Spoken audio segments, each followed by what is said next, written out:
하나님 말씀 갈라디아서 1장, 3장 1절에서 5절까지입니다. 제가 읽겠습니다. 어리석도다 갈라디아 사람들아, 예수 그리스도께서 십자가에 못 박히신 것이 너희 눈앞에 밝히 보이거늘 누가 너희를 꾀더냐? 내가 너희에게서 다만 이것을 알려 하노니 너희가 성령을 받은 것이 율법의 행위로냐 혹은 듣고 믿음으로냐? 너희가 이같이 어리석으냐? 성령으로 시작하였다가 이제는 육체로 마치겠느냐? 너희가 이같이 많은 괴로움을 헛되이 받았느냐? 과연 헛되냐? 너희에게 성령을 주시고 너희 가운데서 능력을 행하시는 이의 일이 율법의 행위에서냐 혹은 듣고 믿음에서냐? 아멘. 갈라디아서 강의 11번째 시간입니다.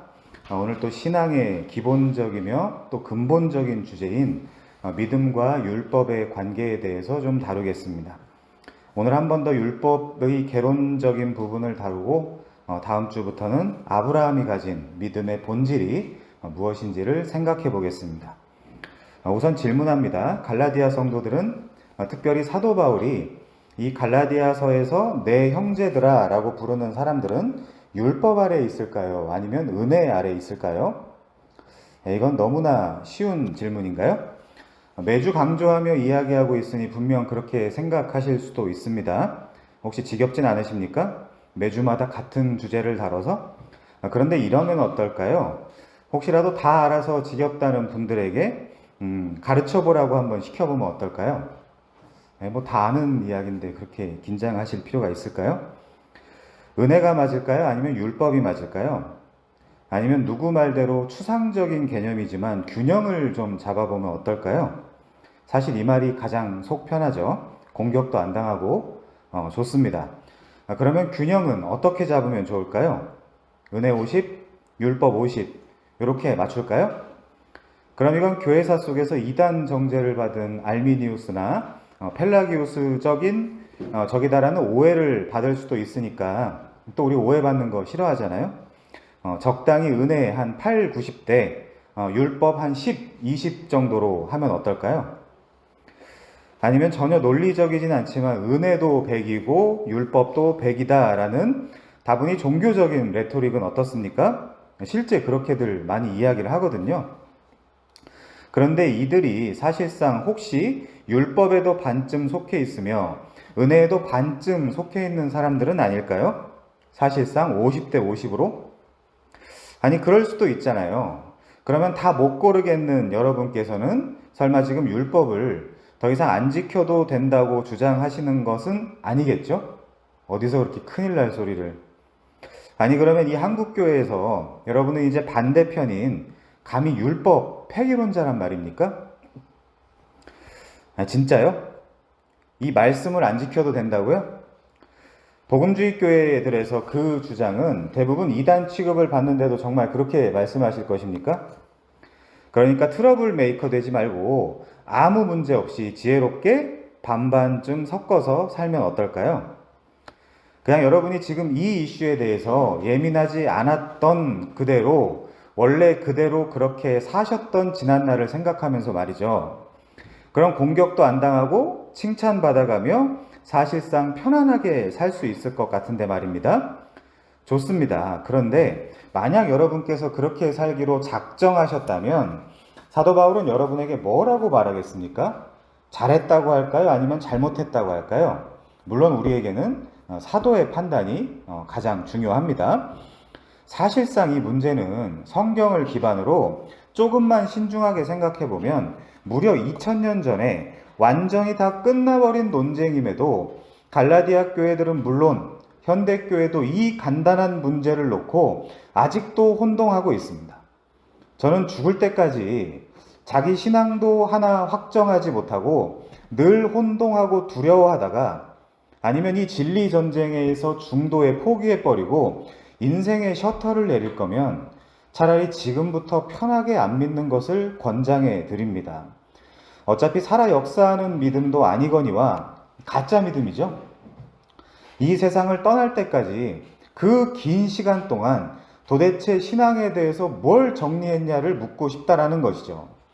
죄송합니다만 혹시 성경에 양이라고 표현된 여러분의 가죽과 고기를 뜯어먹고 싶어하는 양의 탈을 쓴 이리에 소위 따까리 노릇을 열심히 해온 것은 아닙니까? 그런데 솔직히 그들 중 절대 다수는 여러분의 영혼에 별 관심이 없어요. 그저 누이 좋고 매부도 좋게 하자는 논리로 여러분은 제도권 교회에 묶어두고 말은 그곳이 주님의 왕국이라고는 하지만 자신의 왕국을 세우는데 여러분을 동원한 데에 지나지 않습니다. 잘 생각해 보세요. 우리 솔직해져야 돼요. 이제 제도권 교회에서 오래 소위 사역을 했던 사람들 뿐만이 아니라 어느 정도 지각이 있고 똑똑한 사람들은 대부분 다 알고 있는 사실입니다. 그러니 가난한 성도들이 이렇게 많은 거 아닙니까? 놀라셨어요? 아니 그럼 지금껏 사람을 믿고 신앙생활을 해왔단 말입니까? 무슨 신학 공부를 했던 뭔 안수를 받았던 교역자라는 사람들의 말을 아무런 분별 없이 철석같이 믿고 그냥 그들에게 내 신앙의 의무와 권리를 다 넘겨준 것은 아니냔 말이에요. 말넘심입니까? 전혀 그렇지 않습니다. 그런데 설마 오직 하나님의 영광만 추구하자며 또 그렇게 가르치는 교역자들이 놀랍게도 뒤에서는 이런 이야기에 설마 칭찬을 나도 좀 같이 받자고 덤벼들며 이런 주장을 반박하고 싶어 하는 건 아니겠죠? 아니, 설마 그런 교역자가 한국에 있겠습니까? 설마 그 정도까지 타락했으려고요? 평상시에는 모든 영광과 존귀는 주님이 받자라고 이야기하는 사람들이 그리고 멸시천대는 우리가 받자라고 이야기하는 사람들이 그러면서 아골골짝 빈들에 가자는 사람들이 설마 속으로 어떻게 저런 말을 하냐라며 다른 생각을 하겠어요? 그거야말로 진짜 교역자들 완전히 무시하는 것이죠. 차치하고 좋은 게 좋은 거라고 은혜를 받았으니 이제는 율법으로 돌아가서 율법을 지키는 정도로 정리합시다. 어떠세요? 간편하죠? 그런데 만약 그렇다면 정작 제가 아니라 제 주장을 하는 시간이 아니잖아요. 신약 성경에 적어도 13개의 성경을 기록했다는 그리고 오늘 이 갈라디아서의 저자인 바울은 사실상 정말 꼰대가 되는 것입니다. 제가 꼰대가 아니라요. 왜냐하면 저는 지금 갈라디아서를 통해서 바울의 메시지를 살피는 것이지 제 주장을 하는 시간이 아니잖아요. 그러니까 여러분 잘 들어보십시오. 제가 바울의 논리를 따라서 설명을 하는지 아니면 제 이야기를 하는지 그게 분별 아닙니까? 아무튼 이 바울은 때때로 베드로를 포함한 사도들과도 바로 이 문제로 논쟁하고 격론했으며 심지어 자신을 세워준 바나바와도 트러블을 만들었고 가는 곳곳마다 유대인들로 하여금 걱정을 끼치게 하는 논란의 인물이며 문제의 인물로 낙인 찍혀버린 장본인이거든요. 근데 잘 생각해보면 지금 제가 말씀드리는 이 이슈만 덮어버리면 아무 일도 일어나지 않을 것을 이 프로 불편러인 바울은 어디에 가서든지 또 언제든지 이 복음의 순수성 문제로 논란에 또 논쟁에 불을 지폈습니다. 반대자가 늘 붙어 있었어요. 물론 우리는 반대자를 싫어하지만 바울의 주장은 지난 10주 동안 정말 실컷 살펴보았습니다. 그래도 못 알아들으면 저는 더 이상 답이 없다라고 생각할 정도입니다. 그 외에 신앙에 진지한 분들이 있다면 좀 묻겠습니다. 이방인의 사도인 바울이 이 은혜와 법의 문제에 있어서 왜 이렇게 예민하게 반응한다라고 생각하십니까? 특별히 이방인인 여러분은 바울의 주장에 따르시겠습니까? 아니면 유대인들의 주장에 따르시겠습니까? 또 반반이죠? 근데 그거는 치킨집 전화할 때나 쓰는 표현이란 말이에요. 사실상 이 본질적인 교회에 아무런 도움이 안 되는 인간들이 그저 교회에 들락거리며 교역자의 말을 아주 잘 들어왔고 거기서 잘 길들여져서 순종을 해왔다는 이유만으로 괴상한 논리들을 시전하며 이런저런 핑계들을 만들어냅니다. 안 돼요, 여러분. 다름이 아니라 여러분 자신을 위해서 진지해져야 됩니다. 많은 사람들이 은혜와 율법을 비롯해서 들어보세요. 믿음, 성령, 자유, 방종, 책임, 행위, 성화 등등 이러한 특별히 갈라디아서와 연관된 너무나 중요한 개념들에 대해서 확증을 하지 못하고 살아갑니다. 설명 못 해주잖아요. 이런 주제들에 대해서. 이런 개념들이 여러분 앞에 주어지면 이 단어의 정확한 정의를 내릴 수 있습니까? 아니면 또 누구를 의지하시겠습니까? 어떤 신학 혹은 어떤 신학자가 그랬는데요. 그거 진짜 해서는 안 되는 싸구려 신앙이란 말이에요. 이렇게 죽을 때까지 이러한 신앙의 본질적인 부분들을 모르고 또 관심 없다며 사라지는 자칭 성도들도 많습니다. 결국 어디에 갔는지 솔직히 잘 모르겠어요. 우리의 지금 현실이 십자가 옆에 달려있는 회심하고 바로 낙원으로 들어가야 하는 강도의 입장은 아니잖아요. 우리에게 주어진 시간은 확률적으로 아직 분명히 많이 남아있단 말입니다. 일찍 가는 경우도 있지만 남은 자들은 이 시간 동안 우리는 하나님과 세상과 나를 더 깊게 알아가야 하는 것이죠. 어떤 인간들은 저더러 지식만을 추구하는 영지주의자 같다고 무식한 소리들을 하는데 이게 진짜 무식한 소리인 게 저는 영지주의에 1도 관심이 없습니다. 오히려 저의 최종 목표는 신자에게 주어진 얼마 안 남은 이 삶을 어떻게 살아갈 것인가에 방점이 있어요. 아니, 복음에 대해서 포괄적으로 잘 이해하고 잘 믿자는 주장이 영지주의 취급을 받는 시대가 되었습니다. 이 나라는 가만히 보면 딱지 붙이기 참 좋아하죠. 무슨 주의자 하면서 말이죠. 전체주의적 사고에 찌들어서 자기 편이 아니면 다 적으로 취급합니다. 지금 국민성이 그렇게 흐르고 있어요. 아니, 성경의 핵심적인 개념들을 정확히 좀 알고 신앙생활을 하자는 것이 영지주의입니까? 들어보십시오. 당연히 불신자가 이런 개념적 지식에 관심이 없고 모르는 것은 너무나 자연스럽습니다. 그렇다면 신자는 어떻습니까? 신자는 어떻게 해야 될까요? 우선 신자가 무슨 뜻입니까? 믿는 사람이란 뜻입니다. 그러면 무엇을 믿을까요? 100번 양보하고 아무리 이해하려고 해봐도 신자라고 하면서 신앙의 기본적인 개념들에 대해서 잘 모르는 사람들은 정말 어리석은 사람들입니다. 이것은 제가 하는 말이 아니고 바울이 오늘 본문 갈라디아 3장 1절에서 하는 말이지 않습니까? 어리석도다 갈라디아 사람들아. 갈라디아 사람들이야말로 복음에 대해서 아는 듯 모르는 듯 아리송해했던 사람들입니다. 그런데 칭찬하지 않습니다. 사람들은 자신이 잘 안다고 생각할 수 있어요. 물론 그럴 수 있습니다. 그러나 과연 그럴까요? 모르는 것이 얼마나 큰 문제냐면 모르면 너무나 당연히 정상적인 신앙생활을 할 수가 없습니다. 물론 이미 다 변증한 것과 같이 본질적으로는 믿음이 우선이고 알면 분명 그 다음입니다. 그러나 논리적으로 알에 대해서 결과적으로 헌신이 그리고 관심이 없다면 사실은 믿음이 없는 것입니다. 저는 지금 베베꼬는 아주 어려운 논리를 가르치는 것이 아니라 지극히 단순하고 쉬운 논리를 말하고 있어요. 믿음이 있습니까? 그러면 자연스럽게 내게 주어진 그 믿음에 대해서 알고 싶어지는 것이 인지상정입니다. 자연스럽게요. 그렇게 알게 되죠. 그리고 믿음이 깊어집니다.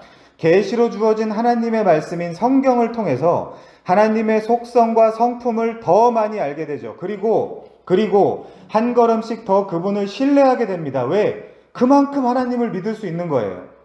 하나님과 세계와 나에 대해서 새로운 지식과 더 깊어지는 지식을 갖게 됩니다.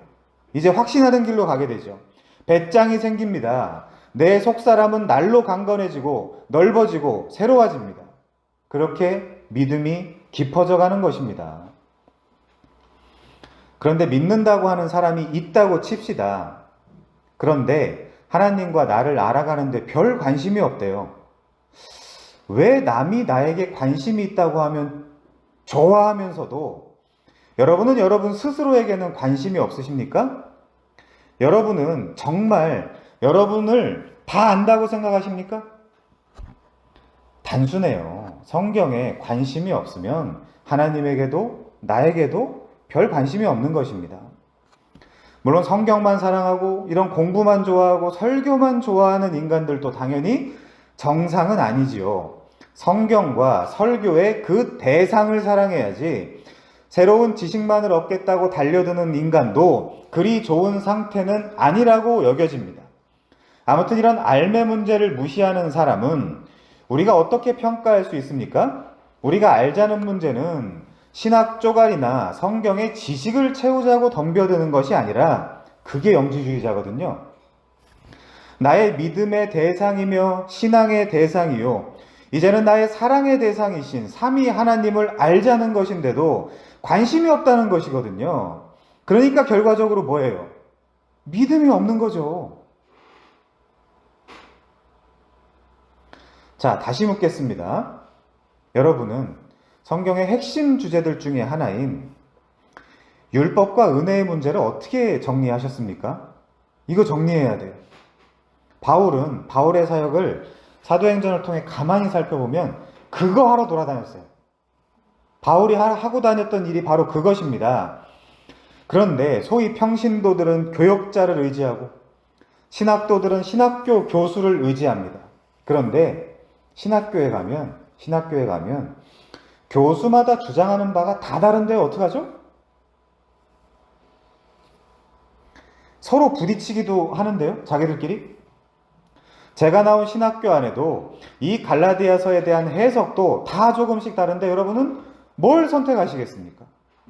게다가 아직도 철 다 지났는데도 촌스럽게 던과 샌더스 주의자들이 아직도 있습니다. 그래서 오늘의 이 엑스에로곤 노무, 즉 율법의 행위를 유대인의 신분 표지라며 몇 가지로 축소해서 왜곡하기도 합니다. 교수들이. 사람들은 당연히 모르죠. 무슨 말인지. 물론 실제로 잘 모르니까 단에서 마음껏 왜곡할 수 있는 것입니다.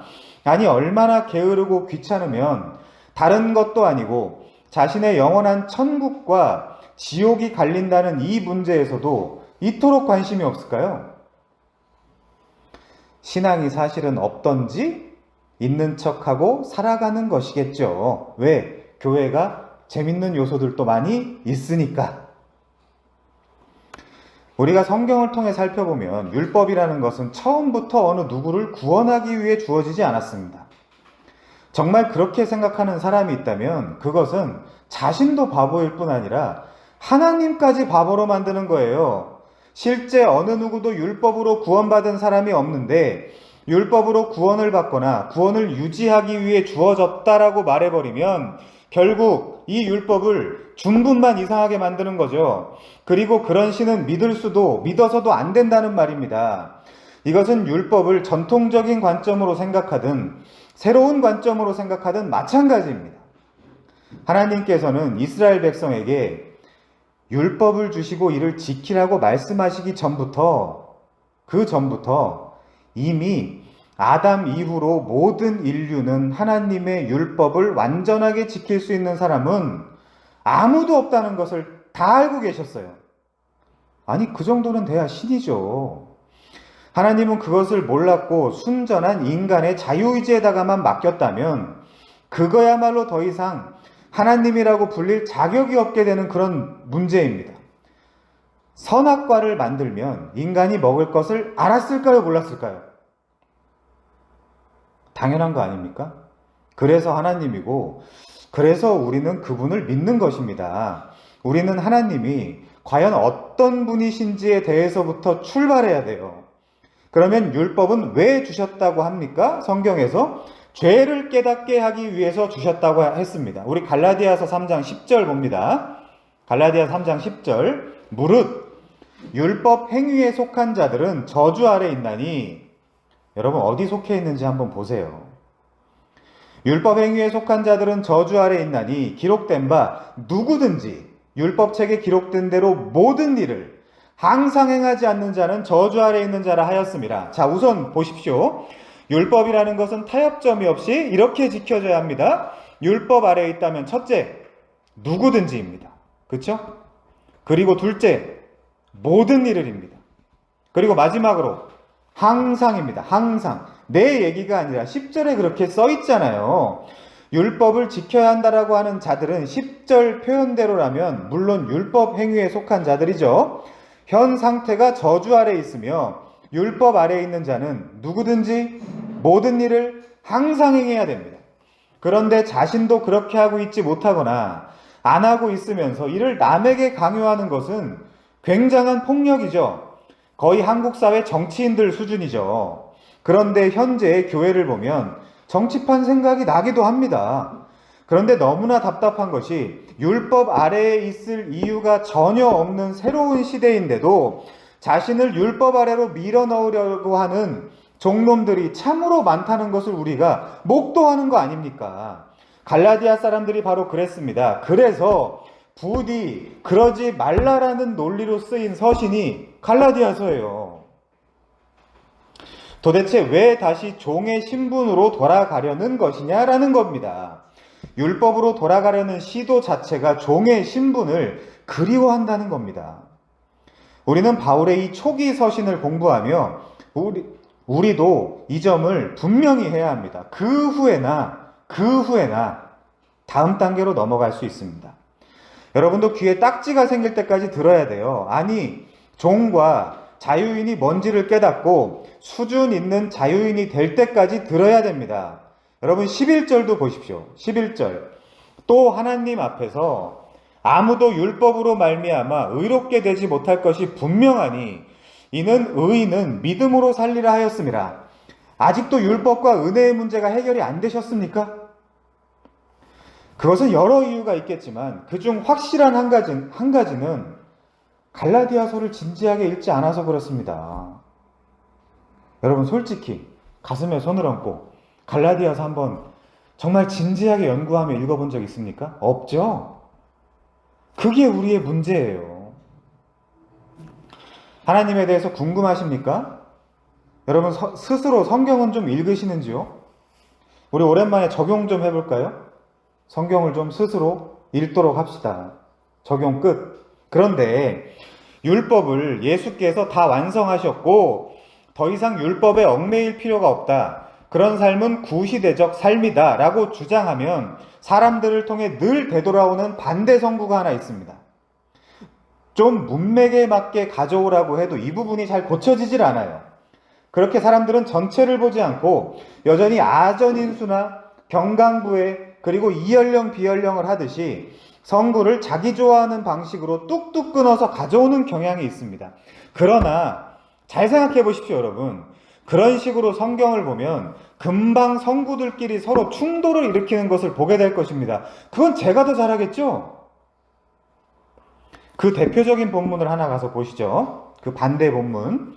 물론 이 본문을 다룰 때 깊게 다뤄야겠지만 여러분 사실 깊게 그렇게 볼 필요도 없습니다. 마태복음 5장 17절입니다. 소위 산상수훈. 마태복음 5장 17절이요. 주어, subject, 은는이가 누구예요? 내가. 제가 주어를 말하는 이유가 있습니다. 내가 율법이나 선지자를 폐하러 온 줄로 생각하지 마라. 폐하러 온 것이 아니요 완전하게 하려 함이라. 진실로 너희에게 이르노니 천지가 없어지기 전에는 율법의 1.1획도 결코 없어지지 아니하고 다 이루리라. 그렇죠? 율법이 완성되어 폐기되었다라는 논리를 사용하면 물론 그 논리는 바울이 사용하는 거예요. 에베소서 2장 15절에 보면 율법을 폐했다 그런단 말이에요. 바울이 사용하는 논리지 제가 세운 것이 아닙니다. 근데 어쨌든 이 논리를 사용하면 사람들이 꼭 반발하며 들이대는 성구가 바로 이것입니다. 물론 예수님은 율법을 폐하러 오신 것이 분명 아니라고 합니다. 자, 그런데 비록 한글 성경이지만 두 눈 잘 뜨고 다시 천천히 한번 읽어보십시오. 자, 17절이요. 내가 율법이나 선지자를 폐하러 온 줄로 생각하지 마라. 폐하러 온 것이 아니라 완전하게 하려 함이라. 보이세요? 제가 다시 읽어보라고 한 저의 의도가 중간을 다 삭제하고 보면 어떻게 읽어야 되죠? 내가 할 것이다죠. 그게 맞죠? 이 성구는 100번을 읽어도 우리에게 율법을 지키라고 시키겠다는 말이 전혀 아니고 예수님이 직접 율법을 완성하겠다는 말 아닙니까? 게다가 18절도 돋보기를 가지고 진지하게 봅니다. 천지가 없어지기 전에는 율법의 1.1획도 결코 없어지지 아니하고 다 이루리라. 이것도 예수님께서 직접 다 이루시겠다는 말씀 아닙니까? 어디서요? 십자가에서 우리더러 하라는 말이 아니란 말이에요. 이건 영적인 문제가 아니라 지능의 문제고 국어의 문제란 말이에요. 그러면 아직도 율법을 지켜야 한다고 주장하는 자들이 갖다 쓸 수 있는 성구예요, 아니에요? 당연히 아니죠. 근데 늘 이걸 가지고 옵디다. 아니, 예수님께서 직접 율법을 다 완성하실 것인데 그것도 율법의 1.1획도 빼놓지 않고 직접 다 완성하시겠다는 거 아닙니까? 이것을 굳이 같이 읽어야 되나요, 우리가? 그런데 당연히 예수님의 이 말씀과 이 사역을 받아서, 즉 계시를 받아서 바울이 뭐라고 합니까? 바울은 예수님의 사도라 그랬어요. 예수님과 바울의 말이 서로 안 맞으면 이거야말로 웃기는 사태가 발생하는 일입니다. 둘 중 한 분은 다른 게 아니라 틀린 거 아니에요? 바울이 뭐라고 하죠? 지금 예수께서 하신 말씀과 똑같은 의미를 가진 말씀입니다. 지난번에 봤지만 좀 다른 각도에서 진지하게 다시 보죠. 로마서 8장입니다. 로마서 8장. 여러분 좀 복잡해도 생각하시면서 따라오십시오. 오늘 좀 어렵습니다. 로마서 8장 1절이요. 그러므로 이제 그리스도 예수 안에 있는 자에게는 결코 정죄함이 없나니. 사실 끝났어요. 성경에 끝났어요, 이게. 로마서 8장 1절로. 이는 그리스도 예수 안에 있는 생명의 성령의 법이 죄와 사망의 법에서 너를 해방했다. 죄와 사망의 종노를 타고 있었던 사람인데 성령이 해방해줬다. 율법이 육신으로 말미암아 연약하여 할 수 없는 그것을 하나님은 하시나니. 자, 율법으로는 안 된다는 거죠. 왜? 육신이 너무나 강하기 때문에. 근데 하나님은 하시나니 곧 죄로 말미암아 자기 아들을 죄 있는 모양으로 보내요. 아들을 죄 있는 모양으로 보냈죠. 육신의 죄를 정하사 카타크리노, 육신을 따르지 않고 그 영을 따라 행하는 우리에게 뭐가 이루어진대요? 율법의 요구가 이루어진대요. 죄 있는 육신의 모양으로 자기 아들을 보낸 그 방법으로 율법의 요구가 이루어진대요. 근데 그거는 우리가 할 수 있는 일이 아니고 하나님이 하시나니, 하나님만이 하시나니. 자, 마태복음 5장 17절에서 예수님은 분명 뜬금없이 그리고 아무 절차도 없이 율법을 즉각적으로 폐기하러 오신 것이 아니라 율법이 요구하는 핵심을 직접 완전하게 하시고 1.1획도 남기지 않고 직접 다 이루겠다라고 하셨죠. 물론 이것은 십자가에서 말 그대로 남김없이 몽땅 다 이루셨습니다. 테텔레스타이. 내가 다 이루었다. 정신 나간 인간들은 그래도 도덕법 정도는 남겨뒀다고 주장을 하지만 전혀 그렇지 않아요. 그런 신학자가 있다면 그건 그냥 스콜라적인 철학자에 불과합니다. 그것이야말로 예수를, 십자가를 모독하는 주장이에요. 보니까 다분히 정치적인 칼럼니스트 한 놈도 예수와 십자가를 모독하던데 이런 주장이야말로 예수의 한 영원한 제사를 모욕하는 것입니다. 예수님께서는 말 그대로 율법의 1.1획도 남기지 않고 다 이루셨어요. 다 이뤘단 말이에요. 논쟁의 여지가 있습니까? 없어요. 유대인이었던 바울은 이 율법을 자신과 자신의 동족들이 지키고 또 이방인들에게도 할례를 받는 것을 시작으로 율법을 지키게 만들어야 된다라고 생각하며 평생을 살아온 사람이에요. 그렇죠? 그런데 다메섹 도상에서 예수께 직접 받은 계시로 율법 외에 하나님의 한 의를 발견했습니다. 그 하나님의 한 의는 사실 율법과 선지자, 즉 구약에서 이미 다 증거를 받은 예수 그리스도를 믿음으로 말미암아 모든 믿는 자에게 미치는, 즉 유대인에게나 이방인에게 하늘의 선물 같은 하나님의 차별 없는 의였어요. 그리고 이 율법은 그는 분명 하나님이시지만 사람의 몸을 입고 이 땅에 내려오신, 즉 한 여자의 후손의 대속적 피를 믿음으로 우리에게도 완전히 완성되고 성취된다는 것을 바울은 깨달았던 것입니다. 우리 방금 본 마태복음 5장 17절 다시 한번 좀 뚫어지게 쳐다봅시다. 마태복음 5장 17절 18절입니다. 내가 은느니가 율법이나 선지자를 폐하러 온 줄로 생각하지 마라. 폐하러 온 것이 아니요 완전하게 하려 함이라. 아니, 이 논리 가지고 고작 율법이 폐하여지지 않았다고 얘기한단 말이에요?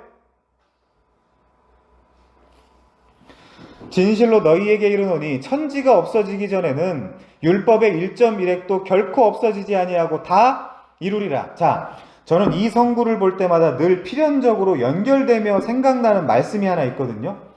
이 성구를 잘 보십시오. 뚫어지게 봐보세요. 이 성구와 똑같은 구조를 가진 성구가 하나 생각나지 않습니까? 우리 창세기 3장 15절 가보겠습니다.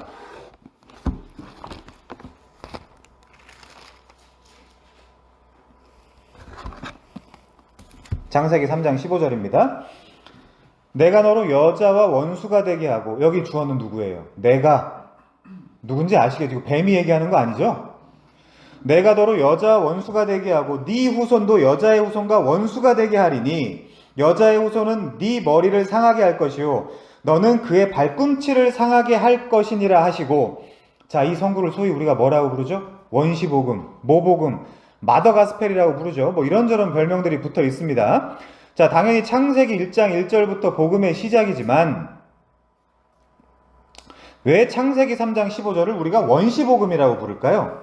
또 뚫어지게 좀 보십시오. 잘 보니까 니들이 하라는 것이 사실상 하나도 없죠. 구조적으로 여기도 아담 하와랑 하나님이 타협을 본 게 아니잖아요. 여기도 구조적으로 내가 하리니의 구조이지 않습니까? 그러면 마태복음 5장 17절은요. 역시나 내가 할 것이다. 내가 다 이루리라잖아요. 거기 제자들이랑 타협합니까? 예수님이? 이렇게 한번 해볼래라고 물어봅니까? 아니란 말이에요. 바로 이것이 복음입니다. 도대체 이 성구의 어디가 구원받은 자들은 이제 니들이 율법을 지키면서, 왜? 폐기되지 않았으니까 니들의 힘으로 구원을 받거나 구원을 유지해야 한다라고 주장할 만한 구석이 어디 있냔 말이에요. 그건 정말 자의적으로 읽는 거잖아요, 성경을. 자기 보고 싶은 대로. 창세기 3장의 원시복음이나 마태복음 5장 산상수훈이나 사실상 내가 하리니의 구조를 가진 분명한 복음이란 말입니다. 성부가 하시고 성자가 하시는 것이지만 사실상 두 분의 뜻은 두 뜻이 아니고 동일한 한 뜻이란 말이에요. 그러니 당대 이 지구에서 가장 의로운 사람들이었던 서기관과 바리새인들을 들어서 예수께서 마태복음 5장 20절 내가 너희에게 이르노니 너희 의가 서기관과 바리새인보다 더 낫지 못하면 결단코 천국에 들어가지 못하리라 라고 하신 이유가 무엇이겠습니까? 아니, 신학자들이 서기관과 바리새인들 너무 졸로 보는 것 같아요. 할 수 있대요, 학자들이. 우리도. 자, 당시 유대인들은 그래, 내 힘으로 내 주변의 서기관들과 바리새인보다 좀 더 나아져야 되겠다 라는 생각을 분명히 했을 거예요. 왜? 유대인이니까. 근데 왜 도대체 이 이방 머나먼 땅 대한민국에서조차 율법을 지키려는 가련한 노력을 하면서 사실상 당시 서기관과 바리새인들의 삶을 흉내내지도 못하는데도 율법을 지켜야 한다는 둥, 그렇게 구원받은 자로서의 삶을 유지해야 한다는 둥, 정말 무식한 소리들을 하냔 말이에요. 성경도 잘 안 읽고 십계명도 잘 못 외우면서 말이죠. 한동안 신학생들이랑 공부할 때 저더러 방종과 죄를 조장한다라고 주장한 반대편 생각을 가진 율법주의자들에게 그럼 당신 즉각 십계명 좀 외워보십시오 라고 이야기하면 대부분이 못 외워요. 생각해보면 코미디 아닙니까? 아니 물론 율법을 지키지 않아도 되는 시대지만 신학생이 10계명조차도 못 외우는 것도 문제가 심각한 것이죠. 아무튼 도대체 10계명도 외우지 못하는데 율법을 지키자고 주장하는 인간들은 뭐냔 말이에요. 사실 이게 얼마나 심각한 주장인지 아무 생각이 없는 거예요. 그냥 명분, 그냥 당위. 이게 얼마나 웃기는 일인지 모르시겠어요? 율법 아래에 있는 자들은 누구든지 모든 일을 항상 해야 된다니까요? 저는 율법 아래에 없습니다. 은혜 아래에 있어요. 여러분은 뭘 선택하시겠습니까? 그래도 율법을 선택하시겠습니까? 뭐 어쩔 수 없죠. 이러니 제가 자꾸 이 시대의 신앙이나 신학이니 뭐니 이런 것들은 사실 다 명분과 당위 싸움일 뿐이며 예를 들면 그저 토론하고 남을 이겨보려는 실제 자신의 삶과는 아무런 상관이 없는 그저 자신의 의견을 내세워서 사람들 앞에 자신을 돋보이게 하려는 허망한 주장들로 신학 논쟁이 느껴진다라고 이야기하는 것입니다. 100% 자기는 안 지키면서 신학교 졸업하고 각 교회마다 돌아다니며 알량한 신학 지식 가지고 종교 권력으로 삼으며 사람들에게 말씀 지키라고 떠들고 다닐 거 아닙니까? 그리고 무식한 성도들은요, 모르니까. 그래도 목사님이 하시는 말이 맞겠지. 아니, 그게 현실이잖아요. 사람들은 저분은 우리에게 말씀을 지키라고 하시니까 저분은 말씀을 잘 지키겠지라고 단순하게 생각하면서 말입니다. 그런데 그런 사람이 없대요, 성경에서. 의인은 없나니 하나도 없대요. 그럴 수 있는 사람은 존재하지 않습니다. 누가 여러분께 신학 논쟁하자고 달려들면 너나 잘하세요라고 하고 끝내세요. 무슨 긴 말이 필요합니까? 그래서 이 구조를 종교라 그러는 거예요. 그런데 이게 정말 아편 수준이었는데 우한발 폐렴이 터져서 이젠 그것도 제대로 못하게 됐네. 그런데 그 의도 자체가 여러분을 종삼아서 자신들의 알량한 자랑거리로 삼으려는 것이다가 또한 갈라디아서의 주요 논리요 또 논증 아닙니까? 갈라디아서에 써 있어요. 너희에게 율법을 이야기하는 건 너희를 종삼고 싶어서 그렇다라고. 자, 창세기 2장 3장의 소위 선악과 사건이야말로 우리에게 가르쳐주는 것이 무엇입니까? 선악과 사건은 여러분 쉽게 이야기하면 이런 것입니다. 인간이 하나님께 이렇게 말하는 거예요. 우리 하나님 필요 없습니다. 내 힘으로 살 수 있어요. 그리고 그렇게 나도 하고 싶어요. 하나님의 은혜는 거추장스럽습니다. 나도 할 수 있어요. 내가 해볼게요. 나에게도 하나님이라는 권한을 좀 줘보십시오. 나도 독자적으로 살 수 있고 그렇게 살고 싶습니다라고 하나님에게 독립을 선언한 인디펜던스 데이였단 말이에요. 독립기념일. 만약에 그게 확실하게 될 수 없다면 하나님의 권위 아래에서 같이 살기는 부담되고 싫으니 그냥 필요할 때마다 조금씩 도와주시기만 하면 됩니다 라고 떠드는 것이 선악과 사건의 본질이에요. 우리가 가진 생각이잖아요. 솔직해지세요. 여러분 둘 중에 한번 골라보시죠. 첫 번째, 지금 당장 오늘부터 하나님이랑 한 집에서 살고 싶으세요? 그렇게 할 수 있다면? 아니면 두 번째, 하나님은 내가 이 땅에서 하고 싶은 것, 내 꿈, 내 비전, 내 희망, 내 소원, 세상에 그런 것들, 내가 원하는 것들, 세상에 사랑하는 것들 엄청나게 많잖아요. 이런 것들이나 뒤에서 가만히 서포트해주고 아무 잔소리와 아무 말 없이 도와주시기만 하면 좋겠어요. 1, 2. 후자잖아요. 제발 거짓말들 좀 하지 마세요. 물론 언젠가는 그럴 수준으로까지 올라가야 되겠지만, 그리고 거기가 우리의 목적지지만 적어도 지금 수준에서 뭔가 내가 하나님과 한 집에서 살고 한 방을 쓰며 계속 동행한다는 것이 껄쩍지근하잖아요. 동행해주세요. 동행해주세요 라고 말하지만 진짜 동행한다고 하면 여러분 화들짝 놀랄 거 아닙니까?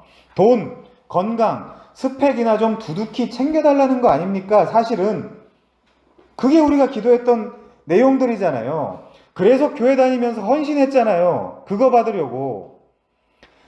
아니 진짜 하나님과 연애하고 싶어서 교회 다니셨어요? 진짜? 먹지 말라는 선악 지식의 열매를 먹은 것이야말로 내게는 하나님이 필요가 없다는 독립선언 행위란 말이에요. 그럼 그 후손들은요? 다 그렇죠. 그러면 한 걸음 더 들어가서 생각해 봅시다.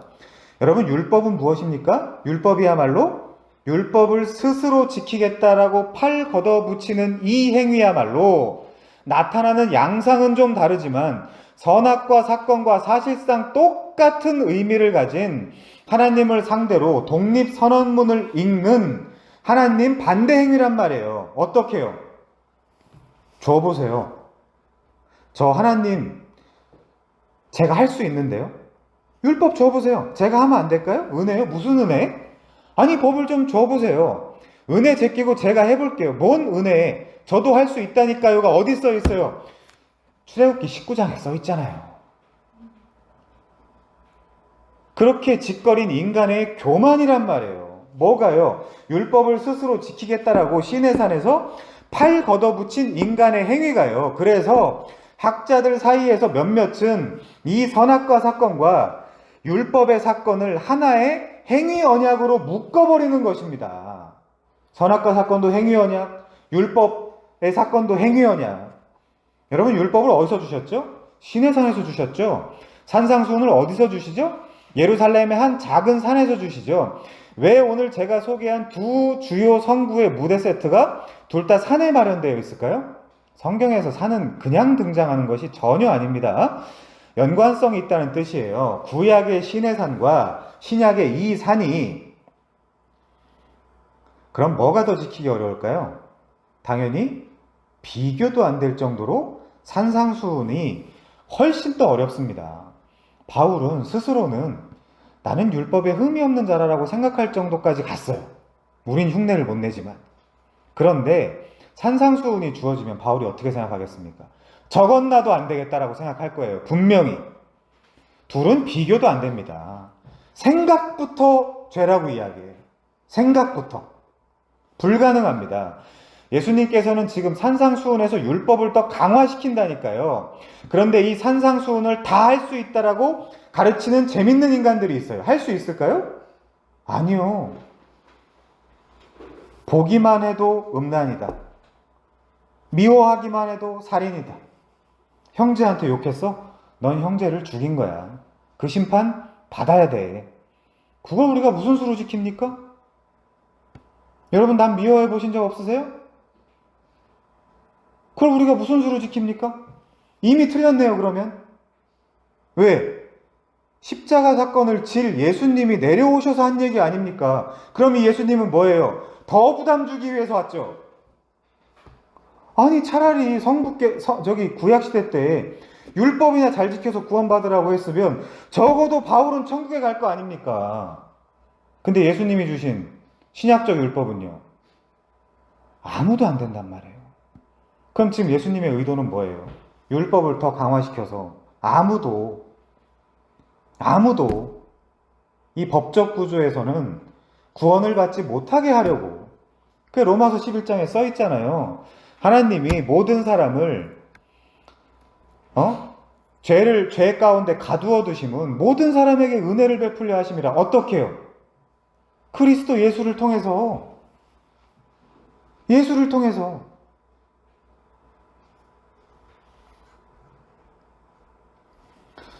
이렇게 더욱 강화된 율법을 창세기 3장 15절에서처럼 내가 하겠다라고 말씀하시며 그 은혜로 점점 예수의 신학적 율법이 나를 통해 점점 나타나는 진짜 자신의 와이프로 만들어 가시겠다라는 의지의 선포가 바로 산상수훈인 것입니다. 우리의 목적지는 분명해요. 그런데 우리 스스로 지키라는 게 아니에요. 그러면서 점점 산상수훈과 구약, 신약, 성경 전체에 나타난 하나님의 속성과 성품을 닮아가는 진짜 그리스도인이 되어가는 것이죠. 그런데 구약의 시내산 율법도 못 지키는 인간들이 스스로 감히 산상수훈을 지키겠다고요? 기특해요. 물론 기특합니다. 그런데 이것은 또다시 내가 선악과를 따먹겠다는 시도이며 또다시 시내산으로 가겠다라는 주장이라니까요. 또 말하지만 사람은 착하게 살아야 됩니다. 그건 논쟁의 여지가 없어요. 그거를 윤리적 공리라 그러죠. 굳이 설명하지 않아도 되는 인간 세상에서 사는 철학적 공리, 윤리적 공리라고 하잖아요. 윤리도덕 잘 지켜야죠. 압력. 왜요? 사람이니까. 세상 누가 그것을 반대하겠습니까? 그런데 잘 들어보세요. 잘 들어보세요. 율법을 잘 지켜야 된다라는 명제와 율법을 잘 지킬 수 있다라는 명제는 완전 다른 이야기라니까요. 이해하셨어요? 여러분, 율법을 잘 지켜야 한다라고 주장하는 사람이 있다고 칩시다. 많죠, 천지에. 그렇게 말하는 그는 율법을 완벽하게 지킬까요? 모르죠. 모르죠. 흉내 정도는 낼지 몰라도 사실 성경이 맞다면 지키지 않고 있습니다. 그럴 가능성은 없어요. 0%예요. 성경은 아무도 율법으로는 의롭게 될 수가 없다라고 선언하고 있어요. 갈라디아서에서. 물론 디모데전서 1장 8절에서 바울은 율법은 사람이 그것을 적법하게만 쓰면 선한 것임을 우리가 아노라 라고 합니다. 왜요? 율법은 본디 선한 것이니까. 저는 지금 율법이 나쁜 것이라고 이야기하는 게 아니에요.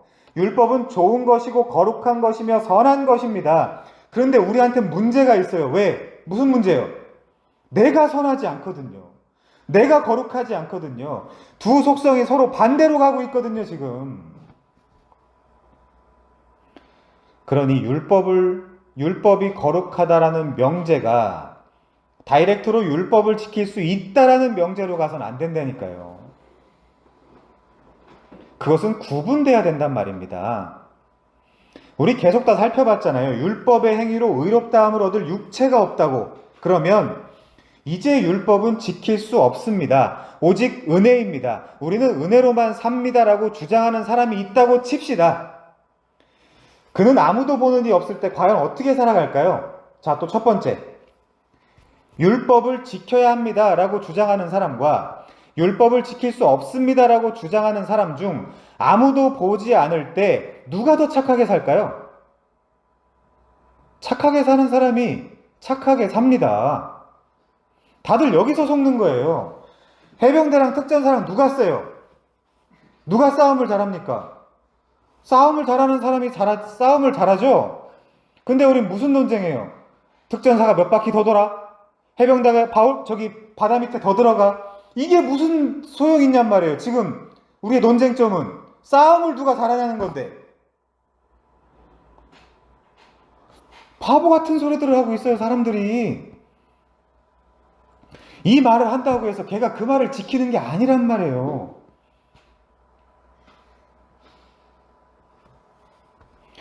다들 여기서 속는 것입니다. 율법을 지켜야 한다라고 주장하는 사람이나 사람은 율법을 지킬 수 없습니다라고 주장하는 사람, 둘 다 행위 언약에서는 피차 일반이에요. 도토리 키재기입니다. 근데 이 세상은 꼬투리 잡죠. 고작 눈에 드러나거나 귀에 들리는 몇 마디 말로 어떻게 그럴 수 있냐, 어떻게 저런 말을 할 수 있냐 이러면서. 그러니 얼마나 얕습니까? 이단 정죄가 그런 면이 강하죠. 이단으로 정죄하는 자나 이단으로 정죄받는 자나 행위면에서는 피차 일반인데 한 말, 쓴 말 몇 마디 가지고 사람이 이단으로 정죄합니다. 이게 얼마나 웃기는 일이냐고요. 물론 그런데도 사람들은, 특별히 현재 대한민국 사람들은 종놈근성에 찌들어서 제발 남이 통제해 주기를 바라고 제발 남이 자신을 억압해 주길 바라는 것 같습니다. 어떤 권력이. 청와대 온라인 신문고 같은 거 보면 정말 기가 차요. 들어가 봤다 조선시대인 줄 알았어요. 왕한테 상소문 쓰고 앉았어. 청와대와 대통령이 다 할 수 있습니까? 그러니까 문제가 뭐냐면 이 사람들은 각 개인으로 살아가는 법을 몰라요. 그러니까 다 해달래. 이것도 해주십시오. 저것도 해주십시오.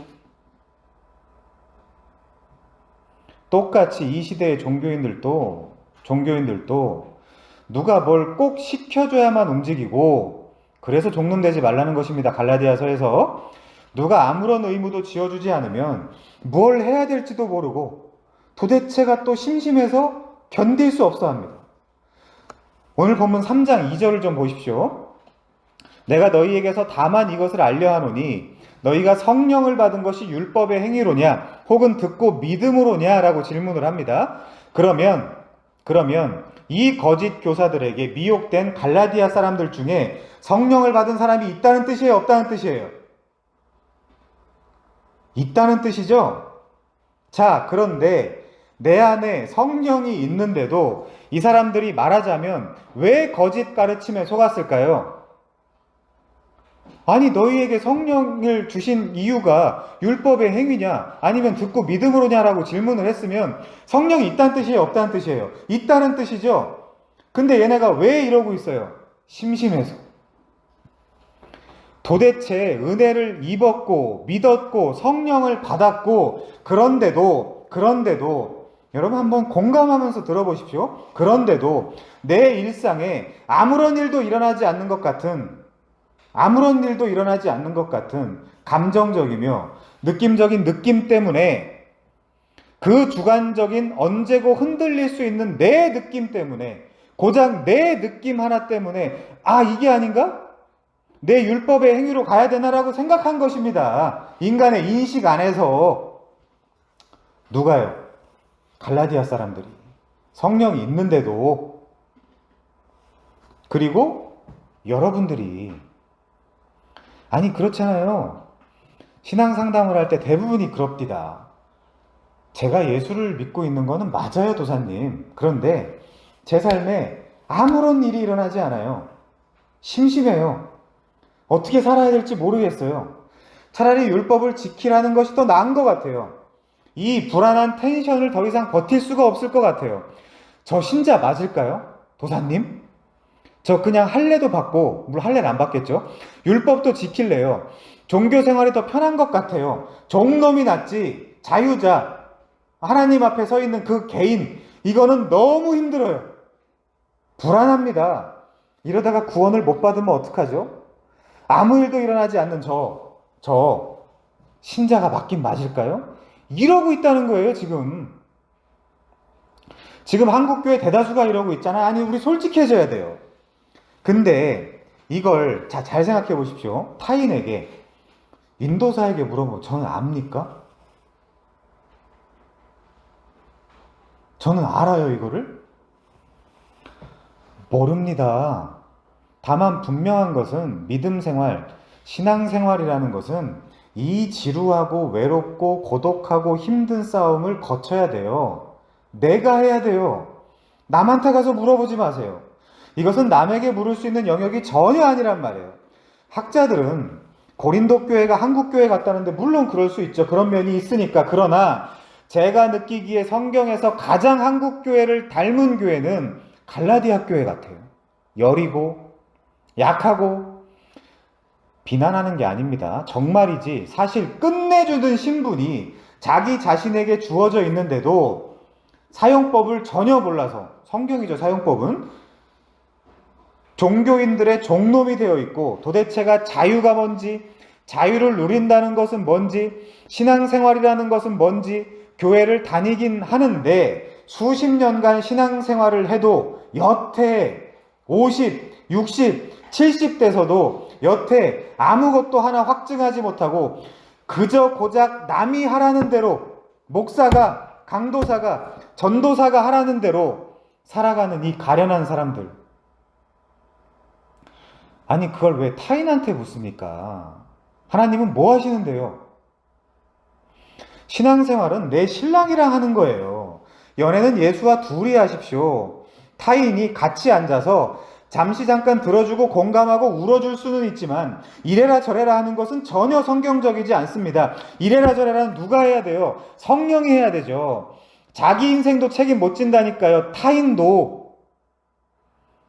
아니 내 안에 성령이 있다면서요. 그럼 그 성령 뭐 하시는데요? 그냥 내 안에 앉아만 있습니까? 죽을 때까지? 앉아만 있어요 성령이? 아니란 말이에요. 그러면 어떻게 할까요? 그럼 어떻게 할까요? 또 물어보고 싶죠? 그걸 왜 저한테 묻냔 말입니다. 이 멘탈리티를 깨야 돼요. 이 사고방식을.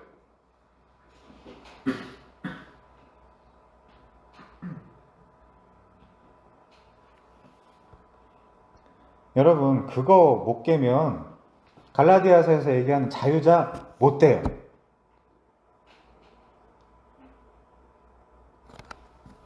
인 선생은 잘 모른다니까 인 선생 외에 더 훌륭한 또 다른 타인에 가서 상담받고 싶습니까? 신사돈이 뭐니? 그냥 가십시오. 신사돈도 알 것 같습니까? 영적 잔챙이들이라니까요. 사기꾼들. 아무것도 모른다니까요. 만약에 누가 영상을 보고 억울하면 여기 와서 해보십시오. 얼마든지 기회를 드리겠습니다.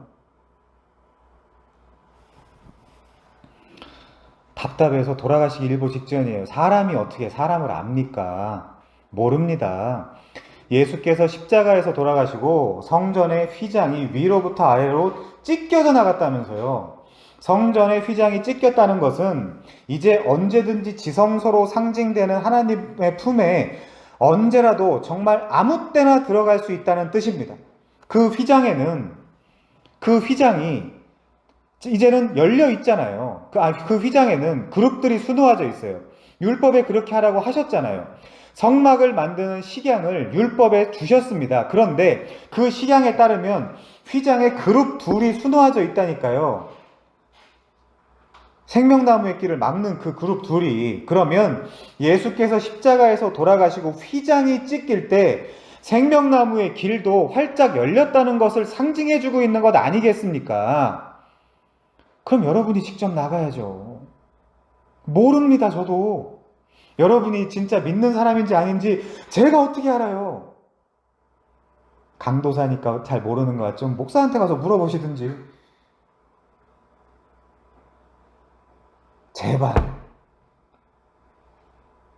제발.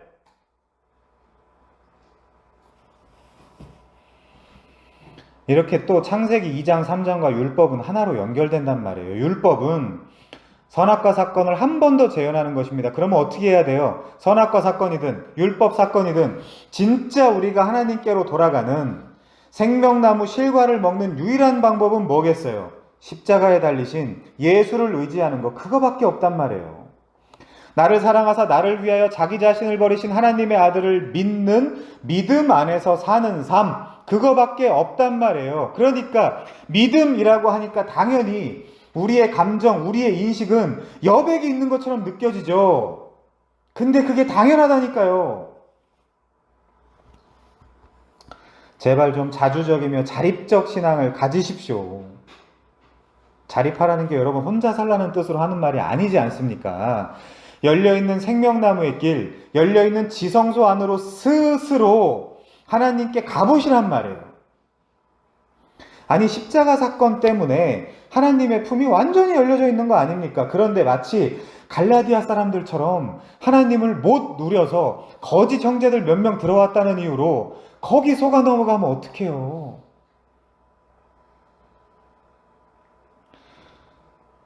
아니 진짜 제가 굳이 화를 내는 것이 아니라 여러분의 신앙을 위해서 흥분하는 것이라고 좀 알아주십시오. 그러니 바울도 얼마나 답답하겠습니까? 오늘 본문 3장 1절 어리석도다 갈라디아 사람들아, 예수 그리스도께서 십자가에 못 박힌 것이 너희 눈앞에 밝히 보이거늘 누가 너희를 꾀더냐.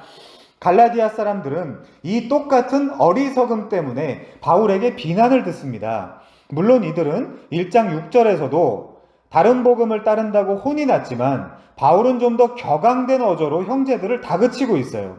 이번에는 1장 11절에서와 같이 단지 형제들이라고 부르지 않고 혹격으로 너희 어리석은 갈라디아 사람들아 라며 어리석다라고 수식된 호칭을 사용하고 있어요. 원문으로 보면 더 심각한 호칭입니다. 이게 등신아, 바보, 멍청아. 왜 좋은 말인 형제들로 편지를 시작한 바울은 왜 이제 이 어리석은 사람들아 라고 바꾸어 부를까요? 당연히 자신이 사랑하는 형제들이 복음을 왜곡하고 또 나아가 자유를 빼앗기고 있으니까 화가 나서 그런 거 아니겠습니까? 다시 선악과 먹자고 하고 율법을 지키자고 하니까 그런 것이죠.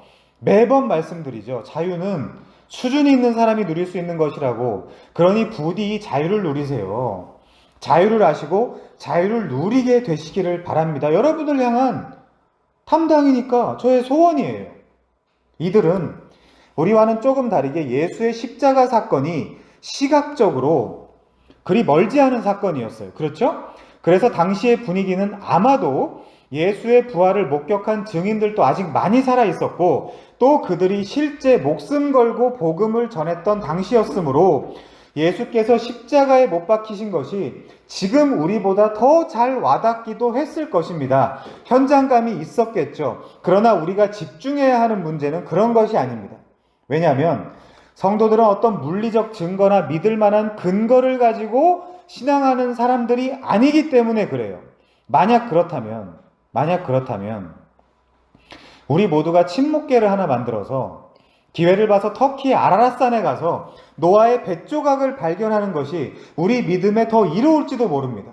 산에 왜 뱃조각이 있겠어요? 노아의 홍수의 증거니까 믿기가 더 쉬울 거 아닙니까? 그런데 그런 게 아니란 말이에요. 신앙은.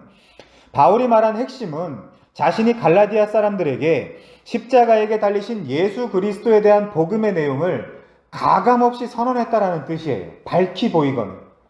그런데도 다시 할례와 율법으로 돌아가냐 이 어리석은 자들아 라고 말하는 것입니다. 어리석음과 지혜로움의 대조는 고린도전서 1장 18절부터 24절에 아주 잘 나와 있습니다. 십자가의 도가 멸망하는 자들에게는 미련한 것이요 구원을 받는 우리에게는 하나님의 능력이라. 기록된 바 내가 지혜 있는 자들의 지혜를 멸하고 총명한 자들의 총명을 폐하리라 하였으니 지혜 있는 자가 어디 있느냐? 선비가 어디 있느냐? 이 세대의 변론가가 어디 있느냐? 하나님께서 이 세상의 지혜를 미련하게 하신 것이 아니냐? 하나님의 지혜에 있어서는 이 세상이 자기 지혜로 하나님을 알지 못하므로 하나님께서 전도에 미련한 것으로 믿는 자들을 구원하시기를 기뻐하셨도다. 유대인은 표적을 구하고 헬라인은 지혜를 찾으나, 지혜가 구원이라고 생각했단 말이에요. 헬라인들은. 그리스, 헬라인. 우리는 십자가에 못 박힌 그리스도를 전하니 유대인에게는 꺼리끼는 것이요 이방인에게는 미련한 것이로되 오직 부르심을 받은 자들에게는 유대인이나 헬라인이나 그리스도는 하나님의 능력이요 하나님의 지혜니라. 고린도 교회는 지혜가 구원이라고 생각한 사람들이에요. 그래서 언어를 바꿔 쓰는 것입니다.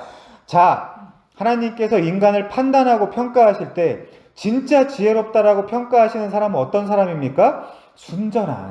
순전한 십자가의 도만을 의지하고 신뢰하는 사람입니다. 그리스도는 하나님의 능력이요 하나님의 지혜니라. 이 세상에는 스스로 똑똑하다라고 자처하는 선비들도 있고 변론가가 있을 수 있어요. 자기들끼린 그 안에서 자랑할 수 있어요. 그러나 하나님은 이 세상의 지혜를 미련하게 했습니다. 그리고 하나님께서 지혜롭다라고 하는 사람은 십자가에 못 박힌 그리스도만을 오롯이 믿고 신뢰하며 그 길을 걸어가는 자들이에요. 그 길을 걸어가면서 뿌려대는 행위를 뭐라 그래요? 하나님의 행위라 그래요. 열매라 그래요. 그거를. 바울은 고린도 교회에서도 그랬지만 갈라디아 교회에서도 이 순전한 은혜의 복음을 전했고, 갈라디아 사람들도 처음에는 안질 같은 것으로 고생하는 바울에게 눈이라도 빼주고 싶을 정도의 고마움과 감사함을 느꼈습니다. 그러나 그런 고마움은 다 사라져버리고 순식간에 이들은 할례와 율법이라는 다른 복음으로 눈을 돌리기 시작했던 것입니다. 저한테도 눈을 빼주겠다는 친구가 하나 있었는데 지금 완전 떠나버렸죠? 제가 1절에서 주목하는 또 다른 단어 중에 하나가 누가 꾀더냐라고 표현되어 있는 헬라어 바스카이노입니다. 이 말을 의역하면 눈으로 보는 것과 혹은 말을 통해서 악한 영향을 받는 것을 의미합니다. 말하자면 마법을 걸었다는 뜻이에요. 누가? 주술을 걸었다는 뜻이에요. NLT는 누가 너희에게 악한 말로 주문을 홀렸느냐? 악한 말. 누가 너희에게 악한 말로 홀렸느냐라고 번역을 해놨어요. 누구예요? 당연히 거짓 형제들입니다. 그러나 본문의 대상이 헬라어를 좀 정확하게 보면 단수로 기록되어 있기 때문에 진지한 학자들은 이게 사단이라고 이야기해요. 왜요? 사단이 하는 일 자체가 복음을 가리고 속이고 주술을 하는 역할을 하기 때문에 그렇습니다. 그리고 그와 한통속이 되어 있는 거짓 형제들이 있습니다. 그래서 계시록에서 유대 율법주의자들을 뭐라 그래요? 이 사단의 회당에 참여한 놈들아. 이 사단의 회당아. 당시 로마에는 공중 목욕탕 같은 것들이 많았습니다. 거기는 이방인이든 유대인이든, 물론 이 유대인들은 정통은 아니겠습니다만 뒤섞여서 목욕을 하기도 했어요. 이방인들은 유대인들의 할례 받은 모습을 보고 조롱을 했습니다. 저게 뭐 하는 짓이냐? 어찌 보면 당연할 수 있죠. 자신의 육체, 그것도 비밀스러운 부위에다가 칼을 댄 거 아닙니까? 그 조롱을 피해보고자 신앙과 신념에 그다지 진지하지 않았던 유대인들은 심지어 어렸을 때 받았던 그 할례에 대한 복원 수술이라는 것도 받았어요. 유대인들이 쪽팔리니까. 유대인 중에도 놀림거리가 되기 싫었고 단지 목욕탕에 가서 이방인들과 교제하고 놀고 싶었던 관종들도 있었습니다. 되려 이방인들이 그런 행동을 하는 유대인들을 혐오하고 놀리며 이상한 사람을 취급했기 때문에 그래요. 그런데 잘 생각해 보십시오. 그런 이방인들이 스스로 괴상하고 혐오스럽게 여겼던 유대인들의 문화인, 유대인들의 전유물이었던 할례를 되려 받고 싶게끔 만들었다라는 것은 거짓 교사들이 굉장한 호소력과 설득력으로 접근했다라는 뜻이에요. 그래서 바울이 놀래서 너희들 지금 마법사에 홀려 있는 거 아니야? 주술당한 거 아니야? 라고 다소 원어적으로는 과장된 표현을 하는 것입니다. 어떻게 그럴 수 있냐라는 거예요. 그거 가지고 놀렸던 애들이 이제 그렇게 되고 싶다라고? 그러니까 여러분 잘 생각해 보세요. 그러면 율법이 얼마나 매력적인 거예요, 인간에게. 율법은 매력적인 거예요, 여러분. 율법 지키라고 이야기하는 거는 굉장히 리즈너블합니다. 합리적이에요. 설득력이 있어요. 왜? 우리가 그런 세상에서 살고 있지 않습니까? 우리는 뭘 잘해야만 칭찬받고 뭘 줘야만 보상을 받는 시대에 살고 있어요. 세상이 그래요. 인과율, 선악구조, 그런 데서 살고 있기 때문에 하나님도 율법을 잘 지켜야, 착하게 살아야, 하나님이 원하는 걸 해야, 헌금을 많이 해야, 봉사를 많이 해야 이 하나님이 나를 사랑하실 것이다 라고 너무나 자연스럽게 그 길로 가게 되어 있습니다. 그러니 율법을 잘 지키자, 하나님의 뜻을 행하자, 성경 말씀을 잘 따라 살자, 이게 얼마나 호소력 있게 들리겠어요. 부모도 심지어 시험 못 보면 혼내는데. 근데 예수께서 뭐라 그러죠? 내가 섬김을 받으러 온 게 아니야. 나는 너희를 섬기러 왔어. 뭘로요? 힐라스테리온, 화목제물로. 다르게 번역하면 화목 장소로.